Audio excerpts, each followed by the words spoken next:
Hello everyone, कैसे हो आप सब। Welcome back to my channel.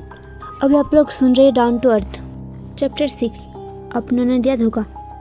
दोनों ने उसे शहर में वापस ले आया। उसे पहले ऑफिस में ले गई और उससे पूछा फाइल क्यों चुराई थी, पर उसने कुछ नहीं बताया। दोनों ने उसे खूब डराया और ज़बरदस्ती भी की, पर वो कुछ नहीं बोला। दोनों ने उसे पुलिस के हवाले कर दिया। दोनों को चिराग से कुछ जानकारी नहीं मिली। ऐसे में और 2 दिन बीत गए। उस दिन पुलिस स्टेशन से फ़ोन आया और इंस्पेक्टर ने कहा बंदे ने अपने मुंह खोल दिया और वो आपको कुछ बताना चाहता है। रेहान ने कहा ठीक है, हम अभी वहाँ पे आते हैं। वो दोनों कुछ ही देर में वहाँ पे पहुँच गई। दोनों को देखकर चिराग पहले डर गया, पर फिर उसने कहा सर, उसने मुझे कॉल करके सब करने को कहा था और उसने मुझे ऑनलाइन मनी ट्रांसफ़र किया था। उसने मुझे 3 लाख रुपए दिए थे। उसका नाम और पता मालूम नहीं, पर वो हमारे ऑफिस के बड़े पद पर है और उसने ऐसे ही बहुत सारा गलत काम किया है। इसके अलावा मैं उसके बारे में और कुछ नहीं जानता हूँ। रेहान ने कहा तुमने उसे पैसे भी लिए और तुम उसके बारे में कुछ जानते भी नहीं, ऐसे कैसे हो सकता है। चिराग ने कहा मैं सच कह रहा हूँ सर, मैं इसके अलावा और कुछ नहीं जानता। उसके बाद दोनों ने इंस्पेक्टर से बात की और वहाँ से वापस ऑफिस चले गए। विवेक ने रेहान से कहा इतनी जानकारी काफ़ी है, हम चिराग को ट्रांसफ़र किए हुए पैसे वाले खाते से मुजरिम के बारे में जानकारी हासिल कर सकते हैं। रेहान ने कहा क्या गारंटी है कि जिसके खातों में से पैसे आए हैं वही मुजरिम हो। उसने किसी और के खाते में से भी पैसे डाल सकता है, ये भी तो हो सकता है ना। विवेक ने कहा ऐसा भी हो सकता है, पर हम उस खाते की जानकारी निकाले और वो कोई हमारे ऑफिस में से है, इसलिए हमें और भी सावधान रहना होगा। थोड़े दिन तक ऐसे ही चलते रहा। सब कुछ ठीक चल रहा था, पर हर बार की तरह और भी बड़ी मुसीबत आने वाली है। थोड़े दिन बाद नए प्रोजेक्ट का टेंडर आने वाला था। वो टेंडर उनकी कंपनी के ग्रोथ के लिए अभयक है। रेहान के पापा ने टेंडर की सारी तैयारी कर ली थी, पर उन्होंने टेंडर की जानकारी किसी के साथ साझा नहीं की थी। उन्होंने सिर्फ ये जानकारी अपनी कंपनी के बीओडी में होने वाले लोगों को बताई थी। रेहान ने उससे कहा पापा, आपने ये जानकारी नहीं बनाई थी। हमारी कंपनी के बड़े पद पर जो लोग हैं उनमें से कोई हमारी राइवल कंपनी के साथ मिली हुई है। रेहान के पापा ने कहा एक कंपनी का टेंडर है, इसलिए इसकी जानकारी तो बीओडी को देनी पड़ती है। विवेक ने कहा हमारे पास टेंडर भरने में कितने दिन का समय है। रेहान के पापा ने कहा हमारे पास 4 दिन का वक्त है। विवेक ने रेहान से कहा हमें 4 दिन में मुजरिम को पकड़ना होगा। उसको पकड़ने के लिए हमें कोई बड़ा प्लान बनाना होगा। विवेक ने रेहान से कहा ये बात फैला दो कि हमें वो कॉन्ट्रैक्ट वाली फाइल मिल गई है और जो पहले फाइल चोरी हुई थी वो कोई और फाइल थी। ये सुनकर रेहान सब प्लान समझ गया और उसने ये बात फैला दी। अब उसमें चारों तरफ वही बात हो रही थी। दोनों ये सब सुन के खुश हो गए थे। उन दोनों ने वो डुप्लीकेट फाइल वही लॉकर में रख दी और वहाँ पर और भी ज़्यादा हिडन कैमरे लगा दिया है। बाहर की सिक्योरिटी भी बढ़ा दी। वो लोग उस चोर के आने की इंतज़ार कर रहे थे। 2 दिन बीत जाती है, पर वहाँ पर फाइल लेने के लिए कोई नहीं आता है। रेहान विवेक से कहता है अब सिर्फ 2 दिन बचे हैं और मुजरिम का कोई पता नहीं है। विवेक ने कहा सब्र कर, अभी 2 दिन बाकी है, वो कोई हरकत जरूर करेगा। ऐसे ही तीसरा दिन भी बीत जाता है। अब विवेक को भी अपने प्लान पर शक होने लगा था, पर 4 दिन को ऑफिस में हलचल दिखाई देती है। विवेक और रेहान दोनों सीसीटीवी रूम में बैठे हुए थे। उन्हें कमरे में एक परछाई आते दिखी। वो परछाई सीधा लॉकर रूम में घुस गई। उसने वही फाइल निकाली और वहाँ से जाने लगा, पर उसे मार्क्स वाले आदमी ने वहाँ लगे कैमरे को देख लिया था और वो सारा मामला समझ गया था। वो वहाँ से भागने लगा। उसे भागता देख विवेक और रेहान सीसीटीवी रूम से बाहर निकल जाता है और उसके पीछे भागने के लिए लॉकर रूम की तरफ भागने लगा। वही चोर दौड़ते हुए ऑफिस के गेट से टकराया और गिर गया। वो विवेक और रेहान वहाँ पहुँचे तब तक वो वहाँ से निकल गया था। बाहर सिक्योरिटी गार्ड उसके पीछे भागा, पर उसको पकड़ नहीं पाया। जब वो वहाँ से भाग गया तब रेहान ने गुस्से में अपने हाथ पर गेट पर मारने जा रहा था, तब उसे कोई चीज़ गेट के पास पड़ी हुई दिखी। जब उसने वो चीज़ देखा तो वो घड़ी थी। विवेक ने कहा एक घड़ी वही चोर का होगा जो चोरी करके भागा है। रेहान ने कहा अब क्या फ़ायदा, कल तो टेंडर भी भरना है और उसने टेंडर की जानकारी राइवल कंपनी को दे दी होगी। विवेक ने कहा कल ऑफिस में बीओडी की मीटिंग होने वाला है, वहाँ हम देखेंगे कि वो घड़ी किसका हो सकता है। रेहान ने कहा शायद मैं इस घड़ी को कहीं तो देखा है, पर याद नहीं आ रहा है। विवेक ने कहा याद करो भाई, अपने दिमाग पर थोड़ा जोर डालो। बहुत सोचने के बाद उसे कुछ याद नहीं आया तो दोनों घर चले गए। सुबह होते ही दोनों ऑफिस के लिए निकल गए। सबसे पहले ऑफिस में सभी बीओडी और कंपनी हेड और सीईओ यानी रेहान के पिता बैठे हुए थे। वहाँ पर रेहान के चाचा भी बैठे हुए थे। रेहान ने जब उनके हाथों की तरफ देखा तो उसे याद आया कि वो घड़ी तो उसके चाचा ही पहनते हैं। आज उसके हाथ में उस घड़ी की जगह कोई और घड़ी थी। विवेक ने रेहान से कहा, तुम्हारे चाचा तो काल वाले चोर की तरह देख रहा है। इस पर रेहान ने कहा, हम उन पर किसी सबूत के बिना कोई आरोप नहीं लगा सकते और वो मेरे चाचा होने के साथ इस कंपनी के बीओडी में शामिल है। रेहान ने ये बात अपने पापा को बोला पर उन्हें इस बात पर विश्वास नहीं हो रहा था। रेहान उसके बाद किसी को भी बिना बताए ऑफिस से सीधा घर चला गया। घर आते ही वो सीधा अपने चाचा के कमरे में चला गया। उनके कमरे में इस वक्त कोई नहीं था। उसने उनके कमरे में तलाशी लेना शुरू किया। पहले तो उसे कमरे में कुछ नहीं देखा, पर जब वो अलमारी में देखा तो कपड़े के पीछे एक फाइल पड़ी थी। ये वही फाइल थी जो बिजनेस कॉन्ट्रैक्ट की थी, जो चोरी हो गई थी। ये सब लेके वो वहाँ से बाहर निकल गया। रेहान ने अपने पापा को फ़ोन किया और सारी हरकतें बताई। रेहान के पापा ने कहा, अब क्या हो सकता है, थोड़ी देर में टेंडर भी भरना है। विवेक उस वक्त रेहान के पापा के साथ ऑफिस में ही था। विवेक ने रेहान के पापा से कहा, हम टेंडर 7 करोड़ की जगह 10 करोड़ का भरे तो शायद हमारे टेंडर पास हो जाए, क्योंकि हमारे राइवल कंपनी ज़्यादा से ज़्यादा 8 करोड़ का टेंडर भरेगा। रेहान के पापा ने कहा, ये भी करके देख लेते हैं। उन्होंने 7 करोड़ की जगह 10 करोड़ की टेंडर भरा। सबके सामने रेहान के पापा ने अपने छोटे भाई यानी रेहान के चाचा को कुछ नहीं कहा। जब वो सब घर आ गई तब रेहान के पापा ने अपने छोटे भाई को बुलाया। उन्होंने उनसे पूछा, तुमने हमारे साथ ऐसा क्यों किया? ये सवाल सुन के रेहान के चाचा ने कहा, आप क्या कह रही हो भैया, मुझे तो कुछ भी समझ नहीं आ रहा। रेहान के पापा ने कहा, इतना नासमझ मत बनो, हमें तुम्हारे बारे में सब कुछ पता चला है कि तुमने कैसी राइवल कंपनी के साथ मिलके हमारी कंपनी में कांड किया है। ये सुन के वो डर गए और बोला, मुझे माफ़ कर दीजिए, मैं लालच में आ गया था। रेहान के पिता ने कहा, तुमने जो किया है वो माफ़ी के लायक नहीं है। इस वक्त तुम मेरी नज़र से दूर हो जाओ, वरना मैं भूल जाऊंगा कि तुम मेरे भाई हो और तुम्हें इस कंपनी से भी निकाला जाता है। रेहान के चाचा ने फिर कहा, भैया प्लीज़ मुझे माफ़ कर दीजिए। रेहान के पापा ने उसकी एक बात नहीं सुनी और वहाँ से चला गया। रात के जब डिनर का वक्त था तब रेहान के पापा ने विवेक और रेहान को खाना खाने के लिए बुलाया। कुछ ही देर में वो दोनों नीचे आ गई। रेहान के पापा ने विवेक से कहा, बेटा तुमने हमारी बहुत मदद किया है और तुम्हें जब भी मेरी ज़रूरत होगा मैं तुम्हारी मदद करूँगा। विवेक ने कहा, आप मुझे बेटा भी कहते हैं और एहसान भी लेते हैं। मैं रेहान का दोस्त हूँ और उसका प्रॉब्लम मतलब मेरा प्रॉब्लम। रेहान के पापा ने कहा, ठीक है बेटा, पर तुम्हें जब भी मेरी ज़रूरत पड़े बेझिझक तुम मुझे बोलना। फिर रेहान की माँ ने कहा, बातें तो चलते रहेगी, आप सब लोग खाना खा लीजिए। जब सब लोग खाना खा रहे थे तब रेहान के पापा के फ़ोन पर एक कॉल आया। जब उन्होंने कॉल उठाकर काट दिया तो वो बहुत खुशी दिखाई दे रहे थे। फिर उन्होंने रेहान की मम्मी से कहा, तुम जाके मिठाई ले आओ, बहुत खुशी की बात है। जब वो मिठाई लेकर आती हैं तब उन्होंने कहा, हमारे टेंडर पास हो गया है और वो भी विवेक की सूझबूझ से ही। ये बातें सुनकर सब खुश हो गए और सब मिठाई खाने लगा। उसके बाद सब सोने के लिए चले गए। कमरे में पहुंचते ही विवेक ने रेहान से कहा, हमें यहाँ आए हुए बहुत दिन हो गई है, हमें वापस कॉलेज भी जाना है। हम लोग कल सुबह मुंबई के लिए निकल जाएंगे।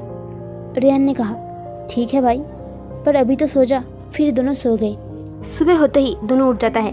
फ्रेश होकर दोनों डाइनिंग टेबल पर नाश्ता करने आता है। रेहान ने अपनी माता और पिता से कहा, हम आज मुंबई जा रहे हैं। रेहान के पिता ने कहा, अभी तो तुम आए हुए कुछ दिन हुए हैं और तुम जाने की बात कर रही हो। रेहान ने कहा, पापा हमारे पढ़ाई का पहले ही बहुत नुकसान हो गया है, हमें जाना ही होगा। रेहान के पिता ने कहा, ठीक है चले जाना, पर वादा करो कि वेकेशन के समय विवेक को अपने साथ लेकर वापस यहाँ पर आओगे। विवेक ने कहा, मैं ज़रूर आऊँगा अंकल। नाश्ता ख़त्म हो जाने के बाद दोनों अपने कमरे में चले गए और अपना सामान बांधने लगा। थोड़ी देर में दोनों ने अपना सामान बदल लिया। कुछ ही देर में विवेक अपना सामान लेकर नीचे आ गया था, पर अभी तक रेहान अपना सामान लेकर नहीं आया था। वो अभी तक अपने कमरे में था। सब उसके इंतज़ार कर रहे थे।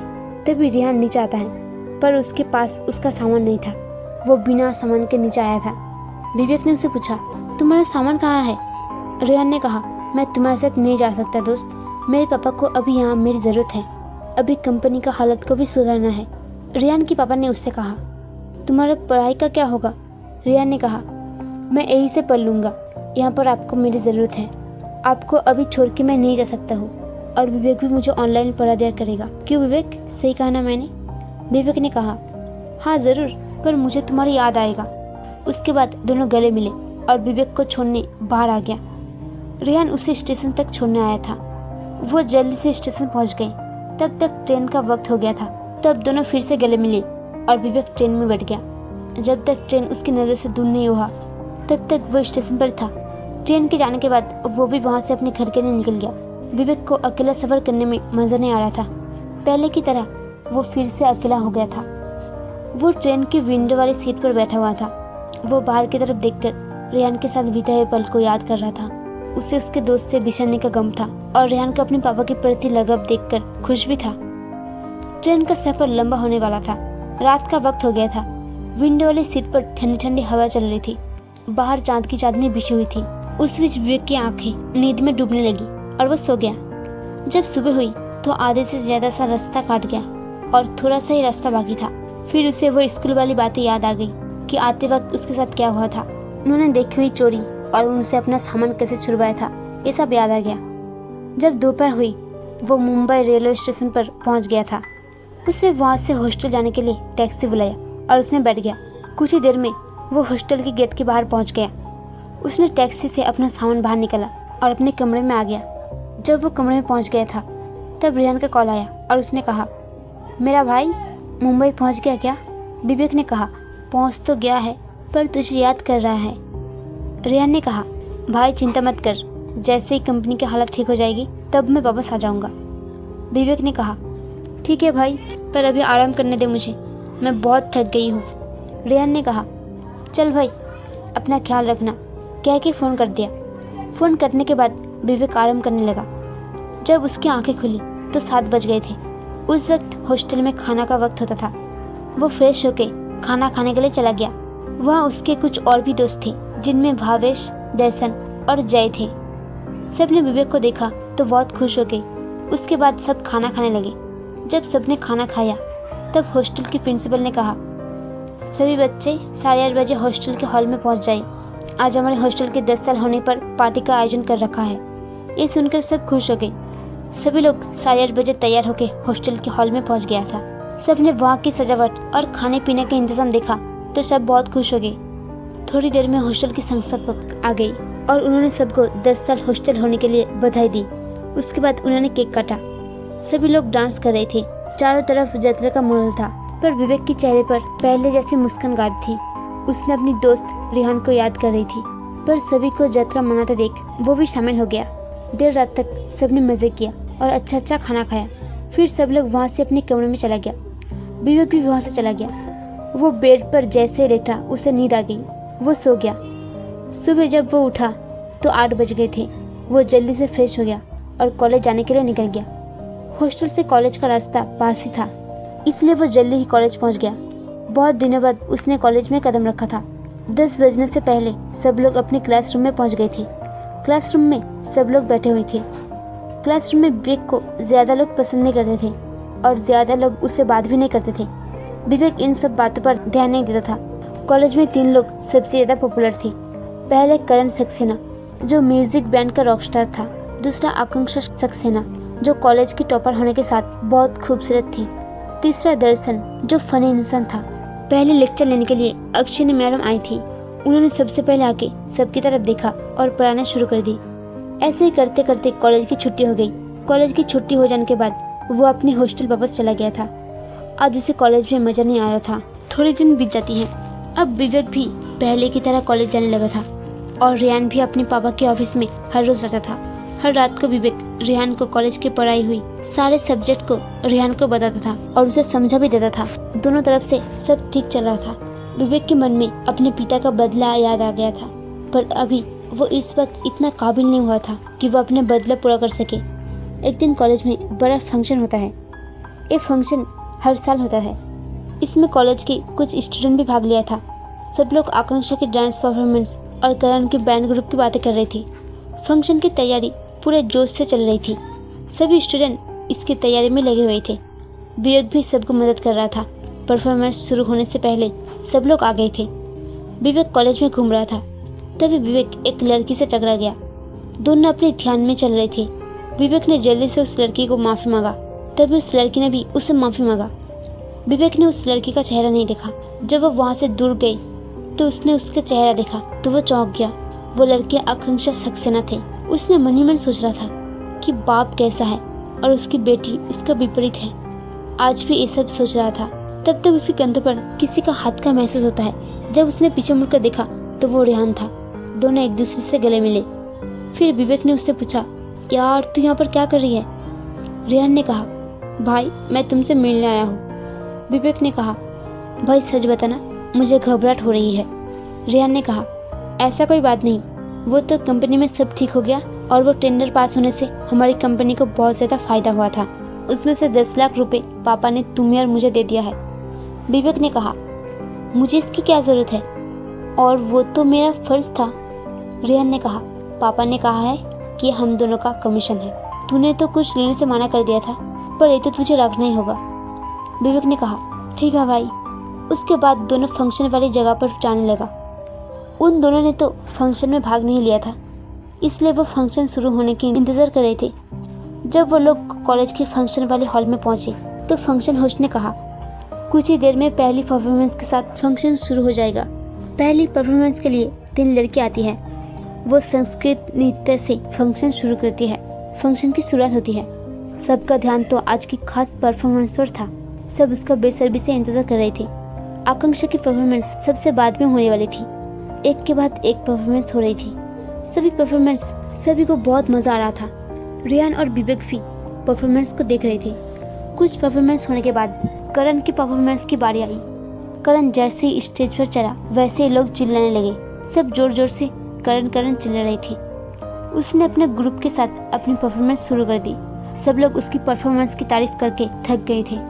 जब उसकी परफॉर्मेंस खत्म हुई तो लोग फिर से करण करण चिल्लाने लगे। सभी ने तालियों से उसका अभिवादन किया है।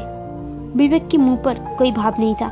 उसके बाद होस्ट ने कहा, जिसका आप सब कर रहे थे बेसब्री से इंतजार, वो घड़ी आ गई है इस परफॉर्मेंस के साथ। ये सुनकर सब खुश हो गए क्योंकि उन्हें पता था कि अब परफॉर्मेंस के लिए कौन आने वाला है।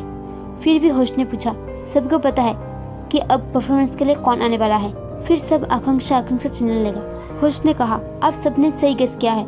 चलिए मजा लेते हैं इस परफॉर्मेंस का। धीरे धीरे करते हुए स्टेज की सभी लाइट बंद हो गई। स्टेज की कुछ ही लाइट धीरे धीरे फिर से शुरू हो जाती है।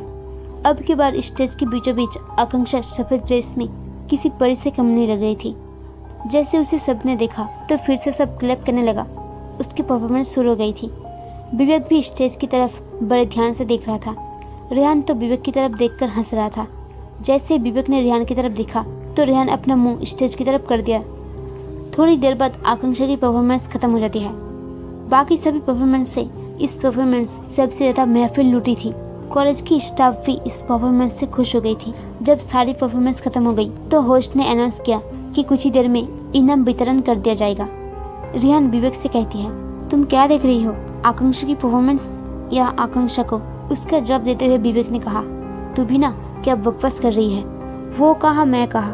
रेहान ने कहा, तुम भी आकांक्षा को पसंद करती हो ऐसा लग रहा है। विवेक ने कहा, ऐसा कुछ नहीं है, मैं तो बस उसकी परफॉर्मेंस को देख रहा था। जब ये दोनों बात कर रहे थे तब होस्ट ने कहा, इंतजार की घड़ी खत्म हुई, अब हम इनाम वितरण शुरू करते हैं। तीसरा नंबर है मोनिका, जिसने एक टांग पर पूरा नृत्य किया था। उसकी परफॉर्मेंस तीसरे नंबर पर थी। दूसरे नंबर पर करण और उसका ग्रुप, जिसने बहुत अच्छा गाना गाया था। पहले नंबर को तो आप सबको पता ही है कौन है। होस्ट ने कहा, आकांक्षा स्टेज पर आओ और अपना प्राइज ले लो। आकांक्षा अपने इनाम लेने के लिए स्टेज पर आ जाती है। उसके बाद होस्ट सभी परफॉर्मेंस लिए हुए लोगों को तस्वीर खिंचवाने के लिए स्टेज पर बुलाया है। एक बड़ी मुसीबत सबका इंतजार कर रही थी। सब स्टेज पर आ जाने के बाद सभी ग्रुप में खड़े हो गए और तस्वीर खिंचवाने लगे। अचानक ही कुछ आवाज आती है और स्टेज पर आग लग गया। सभी लोग अलग अलग दिशा में भाग गए थे। आग बहुत हद तक बढ़ गई थी। सब एक साथ भाग रहे थे, इसलिए लोग आपस में टकरा कर नीचे गिर गए। आकांक्षा किसी से टकरा गई और स्टेज पर गिर गई। सब लोग स्टेज से नीचे उतर गए थे, पर गिरने की वजह से उसके पैरों में चोट लगी थी और वो उठ नहीं पा रही थी। उसकी आंखों से आंसू निकल रहे थे। आकांक्षा की सहेलियां उसकी मदद के लिए चिल्ला रही थी।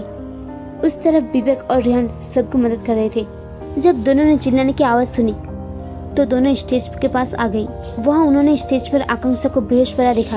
अभी तक फायर वाले भी नहीं आए थे। आग तो बहुत हद तक बढ़ गई थी। किसी को बिना बताए विवेक स्टेज के पीछे से स्टेज पर चढ़ गया और बेहोश आकांक्षा को देख उसे गोद में उठा लिया। फिर स्टेज के पीछे से ही उसे स्टेज के नीचे उसकी सहेलिया के पास ले गई और उससे नीचे उतर दिया। रेहान अब तक 108 को कॉल कर दिया था। कुछ ही देर में 108 भी आ गए और घायल और बेहोश लोगों को हॉस्पिटल ले गए। विवेक को भी आकांक्षा को बचाने के वक्त चोट लग गई। उसका बायां हाथ थोड़ा सा जल गया था। सब शांत होने के बाद सब वहाँ से चले गए। रेहान ने विवेक का हाथ देखा तो बोला, लड़के के चक्कर में अपना हाथ जला लिया। रेहान उसे लेकर हॉस्पिटल आया और उसका मरहम पट्टी करवाई। दोनों शाम तक हॉस्पिटल में थे। रेहान ने कहा, तूने तो हीरो की तरह आकांक्षा की जान बचाई। विवेक ने कहा, ये तो मेरा फर्ज था। रेहान ने कहा, तेरे दिल में कुछ तो चल रहा है, वरना कोई किसी के लिए अपनी जान पे खेल के किसी की जान नहीं बचाता। विवेक ने कहा, ऐसा कुछ नहीं है, मुझे लगा कि बचाना चाहिए तो बचा लिया। और सुन भाई, तेरा क्या हुआ, राधिका को प्रपोज किया कि नहीं? रेहान ने कहा, उसे बोलने की हिम्मत नहीं हो रही है। विवेक ने कहा, जल्दी से प्रपोज कर दे, वरना किसी और ने प्रपोज कर दिया तो मेरा दोस्त देवदास बन जाएगा। रेहान ने कहा, मैं तो कर दूंगा प्रपोज, पर तू कब कर रहा है प्रपोज? विवेक ने कहा, मजाक मत कर, अब चलते हॉस्टल की ओर, वरना रात हो जाएगी। फिर दोनों हॉस्पिटल से निकल जाता है। हॉस्टल आने के बाद फ्रेश होकर अपने दोस्त से मिले। बाद में सबने रात का खाना खा लिया और सोने के लिए चले गए। आज सुबह दोनों जल्दी से कॉलेज के लिए निकल गई। वह उन्होंने आकांक्षा को देखा जो अपने दोस्त के साथ बैठी थी। रेहान ने कहा, वहाँ देख तो कौन बैठा है? विवेक ने कहा, कहाँ भाई? बोलते बोलते रुक गया और वहाँ से जाने लगा। दूसरी तरफ कल के मुकाबले आकांक्षा आज ठीक दिखाई दे रहा था। आकांक्षा ने अपने दोस्त से पूछा, कल मेरी जान किसने बचाई थी? उसकी एक सहेली बोली, वो अपने क्लास के विवेक है ना, उसने ही तेरी जान बचाई थी। उसके बाद वो अपनी क्लास में चले गई। सब लोग क्लासरूम में आ गए थे। आकांक्षा क्लास में यहाँ वहाँ किसी को ढूंढ रही थी। विवेक और रेहान सबसे पीछे बैठे थे। जब कॉलेज में ब्रेक हुआ तो सब बाहर निकलने लगे। सबके जाने के बाद उसने अपनी सहेली से विवेक को एक संदेश दिया कि तुमसे आकांक्षा मिलने जाती है। विवेक ने कहा, तुम चलो, मैं आता हूँ। रेहान ने चिढ़ाते हुए कहा, भाई तू तो मुझसे भी फास्ट निकला। विवेक ने कहा, बकवास मत कर, उसे कुछ जरूरी बात करनी होगी इसलिए बुलाया होगा। रेहान ने कहा, बहुत जरूरी बात होगी, जा भाई जल्दी। इतना कहकर वो हंसने लगा। विवेक वहाँ से चला गया। विवेक सीधा आकांक्षा के पास आया और कहा, क्या तुमने मुझे बुलाया है? आकांक्षा ने कहा, मुझे तुम्हें थैंक्स कहना है कल रात मेरी जान बचाने के लिए। विवेक ने कहा, उसकी कोई जरूरत नहीं है, वो तो मेरा फर्ज था। आकांक्षा ने कहा, फिर भी थैंक यू सो मच। और क्या अब हम दोस्त बन सकते हैं? विवेक ने कुछ देर सोचने का नाटक किया और बोला, क्यों नहीं। फिर दोनों ने हाथ मिलाया और गुड बाय करके अलग हो गया। विवेक को ये सब अजीब लग रहा था। वो उसके पापा से बदला लेना चाहता था और यही उसकी बेटी के साथ दोस्ती कर बैठा। ये सोच के वो रेहान के पास आ गया। दोनों वहाँ से हॉस्टल जाने के लिए निकल गए। आज दोनों पैदल हॉस्टल जा रहे थे। रास्ता लंबी होने की वजह से दोनों ने पैदल जाने की जिद की। रास्ते में उन्हें एक भुट्टे वाले देखा। दोनों वहाँ जाके भुट्टा खाने लगा। दोनों इधर उधर की बातें कर रहे थे। दोनों भुट्टा खाने के बाद हॉस्टल की तरफ चलने लगे। दोनों हॉस्टल में आ गए थे। हॉस्टल में सब लोग अपना अपना काम कर रहे थे। आज रात को विवेक, रेहान, भावेश, दर्शन और जय ने मूवी देखने के लिए प्लान किया। रात का 8 बजने के बाद हॉस्टल का गेट बंद हो जाता है। उसके बाद कोई बाहर नहीं जा सकता और नहीं अंदर आ सकता। सबके जाने के बाद पांचों हॉस्टल के पीछे आ गए। पांचों में एक के बाद एक दीवार से बाहर की ओर छलांग लगाया और हॉस्टल से बाहर निकल गया। पांचों वहाँ से थोड़ी आगे चले। वहाँ से उन्होंने टैक्सी ले ली। बाहर का नज़ारा बड़ा ही सुंदर था। चारों तरफ लाइट जगमगा रही थी। उन लाइटों के बीच में चांद भी अपना खूबसूरती बिखर रहा था। थोड़ी देर में वो लोग थिएटर के बाहर आ गए थे। थिएटर के बाहर बहुत भीड़ लगी हुई थी। विवेक सबके लिए टिकट लाने के लिए चला गया। लाइन ज़्यादा बड़े नहीं होने की वजह से विवेक को जल्दी टिकट मिल गया। मूवी शुरू होने में अभी थोड़ा समय बचा था। सभी ने अपने लिए अपना मनपसंद खाना लिया और थिएटर के अंदर चले गए। अंदर जाने के बाद उन्होंने अपना सीट ढूंढ ली और बैठ गया। आज साउथ सुपरस्टार रजनीकांत की नई मूवी चल रही थी। सबको मूवी में बड़ा मजा आ रहा था। मूवी की खत्म हो जाने के बाद सभी थिएटर के बाहर आ गई। बाहर आने के बाद भी ये लोग मूवी की इंटरवल की बात कर रहे थे। उसके बाद सभी ने बीच पर जाने के लिए फैसला किया। सब कुछ ही देर में बीच पर आ गए थे। बीच पर आज ज्यादा लोग नहीं दिखाई दे रहे थे। वैसे तो रात के भी यहाँ भीड़ नहीं होती थी, पर आज ज्यादा लोग नहीं आए थे। रात का समय, शांत समुद्र के पानी और चांद की चांदनी में बीच का नजारा ही कुछ अलग था। पांचों वहां जाकर बैठ गए और नजारे का मजा लेने लगा। थोड़ी देर बैठने के बाद विवेक ने सबसे कहा, चलो अब चलते हैं, बहुत देर हो गई और कल कॉलेज भी जाना है। विवेक की बातें सुनकर सब खड़े हो गई और वहां से जाने लगे। तभी उन्होंने देखा कि वहां एक लड़की उनकी तरफ दौड़कर आ रही थी। उसके पीछे कुछ बदमाश शराब पीकर दौड़ रहे थे। वो लड़की उनके पास आ गई और बोली, मुझे बचा लो। विवेक ने कहा, तुम उस पत्थर के पीछे छुप जाओ। वो लड़की तुरंत ही उस पत्थर के पीछे छुप गई। तभी वो बदमाश भी वहां पर आ गई और कहा, यहाँ पर तुम सभी ने किसी लड़के को आते हुए देखा? विवेक और सभी दोस्तों ने कहा, नहीं, हमने तो किसी लड़के को नहीं देखा। वो लोग वहां से चले गए। थोड़ी देर बाद वो लड़की बाहर आई और बोली, आप सभी का धन्यवाद, और क्या आप मुझे हाईवे तक छोड़ देंगे? विवेक ने कुछ सोचा और कहा, ठीक है, इस वक्त तुम्हारा अकेला जाना ठीक नहीं है और वो बदमाश भी है, इसलिए तुम्हें हमारे साथ चल सकते हो। फिर सभी एक साथ हाईवे की ओर जाने लगा। हाईवे बीच से ज्यादा दूर नहीं था, इसलिए वो जल्द से जल्द हाईवे पर पहुंच गए। उन्होंने उस लड़की को बस में बैठा दिया और हॉस्टल के लिए टैक्सी ले ली। वो टैक्सी में बैठ के बात कर रहे थे। रेहान ने कहा, वहाँ हम नहीं होते तो क्या होता? विवेक ने कहा, ये सब मत सोचो, हमने लड़के की मदद कर दी, वो ठीक हो गई। रेहान ने कहा, उन बदमाशों का क्या होगा? तो विवेक ने कहा, उनको पुलिस देख लेंगी। बात करते करते टैक्सी उनके हॉस्टल से थोड़ी दूर पर रुकी। रेहान ने वहाँ टैक्सी रोकने के लिए कहा था। रेहान ने टैक्सी वाले को पैसा दिया और सभी हॉस्टल के पीछे के रास्ते से हॉस्टल के अंदर आ गई। छुपाते छुपाते वो सब अपने कमरे में आ गई। विवेक और रेहान का कमरा एक ही था। दोनों ने अपने कपड़े चेंज किया और सोने के लिए चले गए। सुबह के 8 बजे दोनों उठ गई। दोनों फ्रेश होकर नाश्ता करके कॉलेज के लिए जाने लगी। कॉलेज में आते ही रेहान और विवेक ने राधिका को देखा। राधिका आकांक्षा के साथ ही खड़ी थी। रेहान ने आज राधिका को प्रपोज करने के लिए सोचा था। वो हर वक्त अपने दोस्तों के साथ होती थी। सब अपने अपने क्लास में चले गए। विवेक और रेहान भी अपने क्लास में चले गए। जब कॉलेज में ब्रेक हुआ तो विवेक और रेहान कैंटीन की तरफ चले गए। वो लोग वहाँ बैठे थे, तब वहाँ पर राधिका भी अपने दोस्तों के साथ बैठी थी। उसके साथ इस वक्त आकांक्षा नहीं थी, पर और 2 दोस्त थी। उनका नाम रूही और नीतू थी। रेहान ने विवेक से कहा, मैं राधिका को प्रपोज करना चाहता हूँ, पर वो हमेशा अपने दोस्तों के साथ रहता है और मुझे प्रपोज करने का मौका ही नहीं मिलता। विवेक ने कहा, बस इतनी सी बात? इतना कहकर वो राधिका की टेबल पर जाकर कहता है, रूही और नीतू, तुम दोनों को अक्षिनी मैडम ने अपने ऑफिस में बुलाया है। इतना कहकर वो वहाँ से चला गया। रूही और नीतू भी वहाँ से चले गई। वहाँ पर अब रेहान और राधिका रही थी। रेहान सीधा उठकर राधिका की टेबल पर जाकर बैठ गया। रेहान ने कहा, क्या मैं यहाँ बैठ सकता हूँ? राधिका ने कहा, क्यों नहीं, बैठ जाओ। रेहान ने कहा, मैंने जब से तुमको देखा है तब से मैं तुमको पसंद करता हूँ, पर कभी कहने की हिम्मत नहीं कर पाई, पर बड़ी हिम्मत करके बोल रहा हूँ।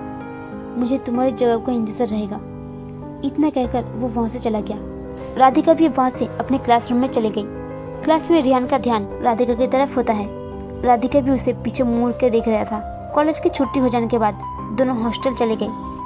हॉस्टल में वो दोनों बात कर रहे थे। विवेक ने कहा, पार्टी तो बनती है, तू पार्टी कब दे रहा है? रेहान ने कहा, भाई उसने अभी तक हाँ नहीं कहा। विवेक ने कहा, जब वो पीछे मुड़ के तुझे देख रहा था उसका क्या मतलब था? रेहान ने कहा, वो सब मैं नहीं जानता, पर जिस दिन वो हाँ करेगी तुझे पार्टी जरूर दूंगा। जब वो लोग दूसरे दिन कॉलेज में गई तब कॉलेज के बाहर राधिका और अंशिका दोनों खड़ी थी। रेहान और विवेक जब दोनों के पास से गुजर रही थी तो राधिका ने उसके सामने भी नहीं देखा था। रेहान को टेंशन होने लगी थी, पर विवेक ने समझाया कि सब ठीक हो जाएगा। कॉलेज के ब्रेक के वक्त रूही उन दोनों के पास आई और कहा, राधिका तुमसे मिलना चाहती है, वो गार्डन में बैठी है। रेहान ने कहा, तुम चलो मैं आता हूँ। रेहान ने विवेक से कहा, भाई मैं उससे मिल के आता हूँ। विवेक ने कहा, अब रहा नहीं जाता है तो जल्दी से मिल के आ जा। रेहान वहाँ से चला जाता है। गार्डन में राधिका उसका इंतजार कर रही थी। रेहान को देखकर वो गुस्से होने का नाटक करने लगी। राधिका ने कहा, कल तुमने मुझे क्या कहा था कि तुम मुझे बहुत पसंद करते हो। मैंने ये सब अपने भाई को कहा और वो तुमसे मिलना चाहता है। रेहान ने कहा, सच में? तुम्हारा भाई भी मुझसे मिलना चाहता है और तुम सारी बात अपने भाई को बता देती हो? राधिका ने कहा, हाँ, मैं अपने परिवार से कुछ नहीं छुपाती हूँ। मेरा भाई कभी भी तुमसे मिलने के लिए आ सकता है। रेहान ने कहा, मुझे अभी थोड़ा काम याद आ गया, बाद में मिलते हैं। इतना कहकर वो वहाँ से जाने लगा। राधिका ने उससे आवाज़ लगाते हुए कहा, यार तुम तो बहुत डरते हो, मैं तो मजाक कर रही थी। रेहान ने कहा, ऐसा मजाक कौन करता है, मेरी तो जान निकल गई थी। फिर दोनों बैठ के बातें करने लगा। विवेक भी क्लास में चला गया। क्लास शुरू हो चुकी थी। विवेक क्लास में कभी कभी आकांक्षा को देख लिया करता था। जब कॉलेज की छुट्टी हो गई तो विवेक कॉलेज के बाहर रेहान का इंतजार करने लगा। थोड़ी देर में रेहान वहाँ आता है। विवेक ने कहा, आने में बड़ी देर लगा दी? रेहान ने कहा, भाई पहली मुलाकात में देर तो लगती है, इसलिए थोड़ी देर लग गई। विवेक ने कहा, थोड़ी देर लग गई? भाई तू पूरी 2 घंटे से बात कर रहा था, वो कम समय नहीं है। रेहान ने कहा, ये सब छोड़, कल तुझे पार्टी करने कल चलता हूँ, वहाँ पर राधिका और आकांक्षा भी आने वाला है। विवेक ने जैसे उसकी बातें सुनी उसका चेहरा खुला का खुला रह गया। रेहान ने कहा, भाई तेरा मुंह इतना खुल क्यों गया? विवेक ने कहा, वापस मत कर वरना तेरे मुंह खुला का खुला कर दूंगा। दोनों हॉस्टल चले जाते हैं। आज के दिन कॉलेज में छुट्टी थी। रेहान और विवेक दोनों बाहर घूमने जाने वाले थे। आज रेहान और विवेक अच्छे से तैयार हुए थे। तैयार हो जाने के बाद दोनों टैक्सी लेकर कॉलेज के बाहर पहुंच गए। राधिका और आकांक्षा भी वहां पहुंच गए थे। वो लोग वहां से सीधा एक रेस्टोरेंट में गई। रेहान ने पहले से ही एक टेबल बुक कर दिया था। सब अपने टेबल पर जाकर बैठ गई। थोड़ी देर में वहां पर एक वेटर आ गया। सब ने अपने अपने पसंद का खाना ऑर्डर कर दिया। रेहान ने कहा, ये मेरा दोस्त विवेक है। आकांक्षा ने कहा, हाँ मैं इसे जानती हूँ, इसने तो मेरी जान बचाई थी। विवेक ने कहा, ये तो मेरा फर्ज था। सब बातें कर रही थी। तब उनका ऑर्डर आ गया था। सबने खाना खा लिया। रेहान ने बिल दिया और फिर सब रेस्टोरेंट से बाहर आ गई। फिर वो सब वहाँ से फ्लावर शो देखने लगे। आज का दिन मुंबई में बड़ा सा फ्लावर शो हो रहा था।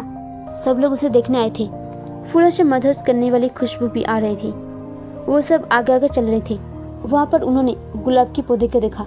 वहाँ से बहुत अच्छी खुशबू आ रही थी। आकांक्षा ने फूलों के पौधों को देखा तो उसे रहा नहीं गया और उसने सीधा गुलाब के पौधे से गुलाब लेने की प्रयास किया, पर उसके हाथ में कांटे चुभ गई और वो बच्चों की तरह रोने लगी। विवेक ने तुरंत उसके पास आया और कहा, क्या तुम्हें पता नहीं है कि गुलाब के पौधों में कांटा होता है? ये बोलते ही उसने आकांक्षा के हाथों को पकड़ लिया और उसके हाथ से कांटे निकलने लगा।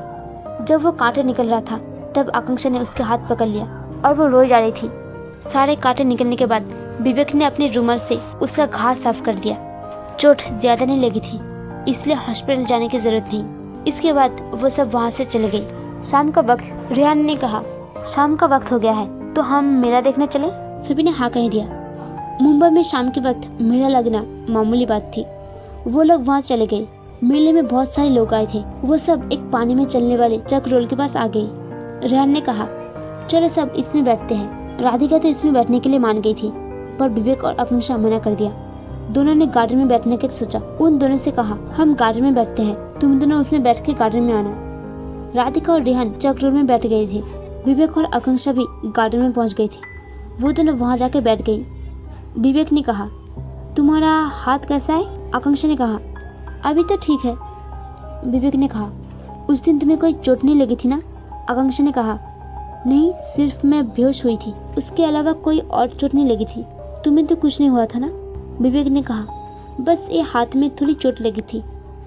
आकांक्षा ने कहा, ये तो बहुत ज्यादा लगी है। हाँ, पर मैंने इसकी इलाज करवा लिया। अब मैं ठीक हूँ और तुम्हारे साथ बात कर रहा हूँ। दोनों बैठे बैठे बात कर रहे थे। तभी राधिका और रेहान भी वहाँ पर आ जाती है। सभी वहाँ से सीधा कॉलेज के बाहर आ गया। सब ने मिलकर अपना एक ग्रुप बनाया और उसका नाम द रॉक फ्रेंड्स रखा। उसके बाद सब अपने अपने घर चले गए। विवेक और रेहान भी अपने हॉस्टल के लिए निकल गए।